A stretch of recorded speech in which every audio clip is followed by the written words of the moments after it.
बेचने का जिक्र हुआ है। हाँ। ये कौन बताया कि आपकी बेटी को बेच दिया गया है? यह पुलिस निकाली, ले जा करके वो लोग बेच बाच किया है।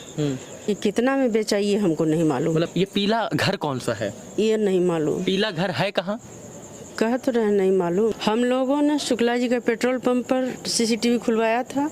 उसमें हमारी लड़की रोड क्रॉस कर रही है। हमको वहाँ एक इंस्पेक्टर बताया कि आप जो सीसीटीवी खुलेगा तो 500 रुपया दीजिएगा, और अभी भी पुलिस चाहे तो खोज निकालेगी। वो चाहे तो। हाँ।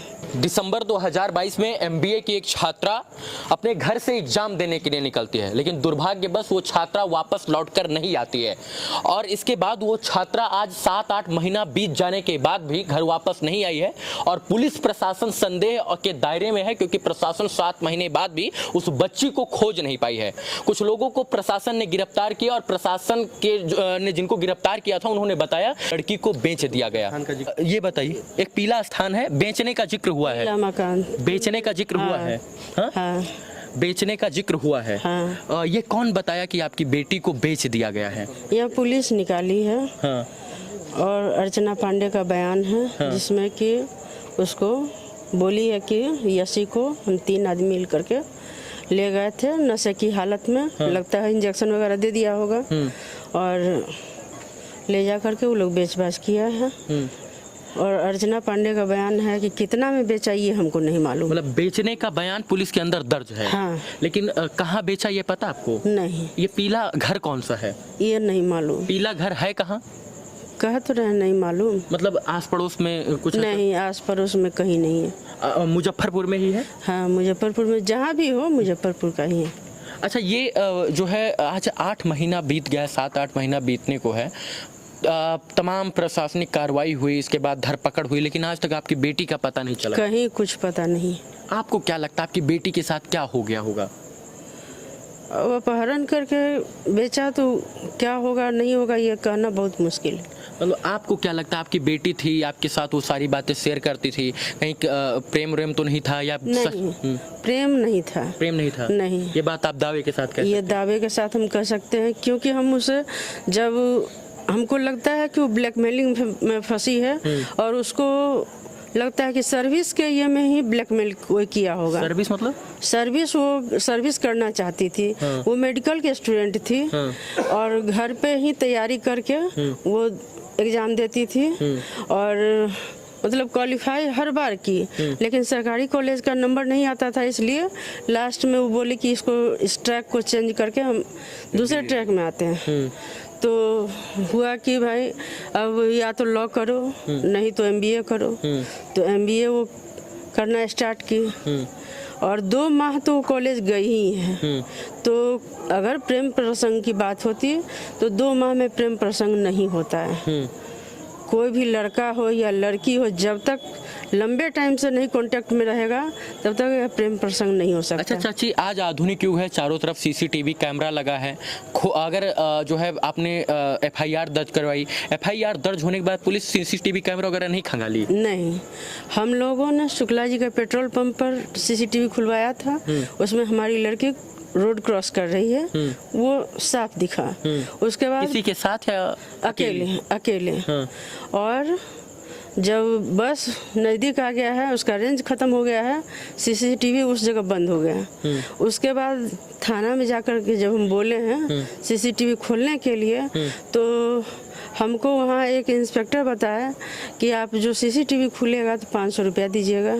जहाँ भी आपको सीसीटीवी खुलवाना है अब खुलवाइए, लेकिन 500 रुपया दे दीजिएगा। हम कहे ठीक है। आपको लगता है कि पुलिस ने और प्रशासन ने जो उनको काम करना चाहिए वो ईमानदारी के साथ नहीं किया? नहीं, बिल्कुल नहीं। और अगर शायद ईमानदारी के साथ किया होता तो 8 महीने बाद आपकी हंसती खेलती खिलखिलाती बेटी आपके साथ होती। हाँ, और अभी भी पुलिस चाहे तो खोज निकालेगी। वो चाहे तो? हाँ, पुलिस, क्योंकि अच्छा, पुलिस, आपको क्या लगता है कि क्या हुआ होगा ऐसा? अब कुछ तो मन में अंतरात्मा में चल रहा होगा कि ऐसा हो सकता है मेरी बेटी के साथ।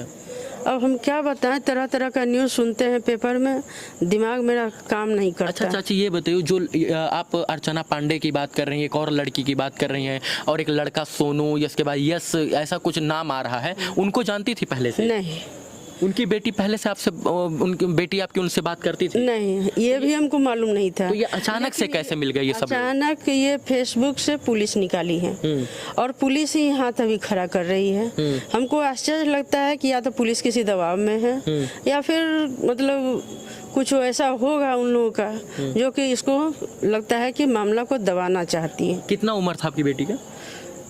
22-23 साल होगा। 22 साल की एक बच्ची सुबह एग्जाम देने के लिए निकलती है कॉलेज के लिए, एमबीए की छात्रा, और वापस वो शाम तक घर नहीं आती है। तो घर के बीच में जो है खोजबीन मचती है, एफआईआर किया जाता है और एफआईआर होने के बाद भी प्रशासन अपना बखूबी से काम नहीं करती है। हाँ, ये पता चलता है एफआईआर दर्ज होने के बाद जब पुलिस कुछ लोगों को उठाती है कि भैया उनके मतलब इनकी जो बेटी थी उनके फेसबुक फ्रेंड को उठाती है, तो ये पता चलता है कि उसको जो अर्चना पांडे थी उन्होंने पुलिस के सामने ये बयान दिया कि एक पीले घर में इनकी बेटी को बेचा गया है। कितने में बेचा गया ये नहीं पता है। हाँ, ये उसको नहीं मालूम। अच्छा, आपकी कोई किसी से कोई दुश्मनी? नहीं, कहीं कोई किसी से दुश्मनी नहीं। हम लोग तो घर के कैंपस में रहने वाले लोग हैं, अगल बगल तो हम जाते ही नहीं हैं। जिनको मिलना होता है वो हमारे घर में आते हैं। ये एक समृद्ध परिवार है मित्रों, सम्मानित परिवार है और इनके साथ सच में गलत हुआ है। अगर सच बात तो यही है कि तत्परता दिखाती प्रशासन और बिहार पुलिस अच्छे से काम करती, ईमानदारी के साथ काम करती, तो आज इनकी बेटी इनके घर पर होती। लेकिन बिहार पुलिस ने ईमानदारी के साथ काम नहीं किया, जिसका परिणाम यह है कि 8 महीना बीत जाने के बाद भी और 8-9 महीना बीत जाने के बाद भी इनकी बेटी का कुछ भी पता नहीं, कहाँ है, लापता है, कट गई, मर गई, जिंदा है, किस स्थिति में है, किसी को कुछ नहीं पता है। प्रशासन ने काया पूर्ति करने के लिए 2-3 लोगों को उठाया, उनसे बयान लिया। बयान में यह साफ हुआ कि उनको पीले घर में बेचा गया, लेकिन पीले घर की खोजबीन नहीं हुई। पीला घर कौन सा है, कैसा है, इनको भी नहीं पता है। पुलिस तो रिपोर्ट नहीं दी, इसके कारण दोनों लड़की को बेल मिल गया है। बेल मिल गया उनको? जो लड़कियों को गिरफ्तार किया गया था। पुलिस केवल अर्चना पांडे के बयान को ही कोर्ट में रखी और बाकी इसमें चंदा देवी है, यश है और सोनू सहनी है। इन लोगों के ज्योति गुप्ता का मोबाइल सीज है, लेकिन पता नहीं क्यों उस मोबाइल को वो नहीं खंगाला, जिसके कारण कि इन दोनों को बेल मिल गया। ये तमाम लोग संदेह के दायरे में है मित्रों, और ये सम्मानित परिवार, शिक्षित परिवार। इनकी बेटी एमबीए कर रही थी। इनके पति जो हैं यानी लड़की के पिताजी जो थे वो इंजीनियर हैं। इस घर में जज से लेकर प्रिंसिपल तक लोग हैं, और यही कारण है कि ये तमाम लोग जो है आज दुखी हैं, क्योंकि एक बच्ची जो घर की सदस्य हुआ करती थी, जो हंसती मुस्कुराती हरदम उठती बैठती थी, वो नहीं है। और ये एक माँ है जो इस वक्त भावुक है। प्रशासन के ऊपर भरोसा था, लेकिन इनको प्रशासन के ऊपर से भी भरोसा टूट गया है। दुर्भाग्य का बात यह है कि 8 महीना बाद भी एफआईआर के 7-8 महीना बाद भी बिहार पुलिस एक बच्ची को खोजने में नाकाम है। सोचिए, एक माँ है, इस माँ के ऊपर क्या बीतती होगी जब समाज से निकलती होंगी, गली से निकलती होंगी और तमाम प्रकार की बातें इनको सुनना पड़ता। अगर शायद से ईमानदारी से प्रशासन अपना काम करती तो इनको ये बातें नहीं सुनना पड़ता। आज यह रोएं और चिल्लाएं तो किसके सामने? प्रशासन के सामने, और उसी प्रशासन के सामने जो एक निकम्मा हो चुका है, जो सब कुछ जानने के बाद भी, शायद से सब कुछ जानने के बाद भी, बयान दर्ज करने के बाद भी कुछ नहीं कर रहा, हाथ पर हाथ रख कर बैठा है। बस यही इसी चीज का इनको खेद है कि प्रशासन ने 2-3 लोगों को उठाया, उनके बिना पर अगर छानबीन करती, सीसीटीवी खोजती, सीसीटीवी के 500 रुपए नहीं मांगे जाते तो आज इनकी बेटी साथ होती। ये 500 रुपया कौन मांगा था? ये हमको इंस्पेक्टर बोले थे कि आप जहाँ जहाँ खुलवाइएगा वहाँ 500 रुपया दे दीजिएगा। कौन से थाने का? सदर थाना। सदर थाना के थाना अधीक्षक महोदय, आप बहुत ईमानदार हैं, लेकिन हो सकता है कि आपके निगरानी में बहुत सारे लोग ईमानदार ना हो। एसपी साहब मुजफ्फरपुर के, आप बहुत ईमानदार हैं, लेकिन ईमानदारी का परिचय सच में देना पड़ेगा, क्योंकि एक बिटिया की बात है। बिहार में एक बेटी गायब हुई है और उसके 8 महीने बाद सुराग नहीं लगा, तो ये नाकामी है बिहार पुलिस और सिस्टम की। तो निवेदन है हाथ जोड़कर कि इस माँ की ममता को समझिए, इनकी पीड़ा समझिए और इनकी बिटिया को खोजने का प्रयास कीजिए।